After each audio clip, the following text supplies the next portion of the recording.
Novembre kalo la Niger fanga ye Starlink bololo o lisansi baaraw yamariyalu bila san 5 ɲɔgɔnna kɔnɔna la a yirala k'a fɔ ko a mago ka bon kosɛbɛ sigidaw kan minnu bɛ a ta olu kɔni y'a jira k'a fɔ ko a fanga ka dɔgɔ. An nisɔndiyara kosɛbɛ fanga ka yamariyaludiw la Starlink bololo sira ninnu kan ne ka sɔrɔ bɛɛ tun bɛ se ka Starlink ta a tun bɛ connexion nɔgɔya kosɛbɛ jamana kɔnɔna la sabila connexion bɛ sɔrɔ a kan 100%.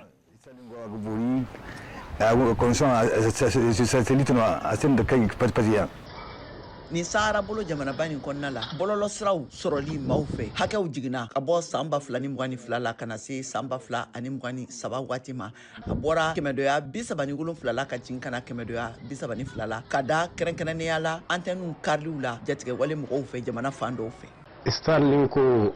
zade iro irtintin ga goida ka da connexion ko gɛlɛyaw kan fanga ye yamariya di ko ka baara kɛ ni Starlink ye mɔgɔw bɛ an wele fo burusu kɔnɔ k'u mago bɛ a la. dingo connecté da askai ba kaina a sɔngɔ ka nɔgɔn caman bolo a minɛnw bɛ bɔ Nigeria u bɛ don waati dɔw fɛnɛ na yuruku siraw fɛ. Ne bɛ jate mɔgɔw fɛ a bɛ mɔgɔ minnu bolo V2 min fanga bɛ taa 200 mégabits la seconde kelen kɔnɔna la de bɛ ne bolo jɔn bɛ se k'o ɲɔgɔnna di mɔgɔ ma Nigeria nɔ miliyɔn joli la ne bɛ 5000 ka taa se fo 6000 CFA la sara kalo kɔnɔ. 25 000 par mois.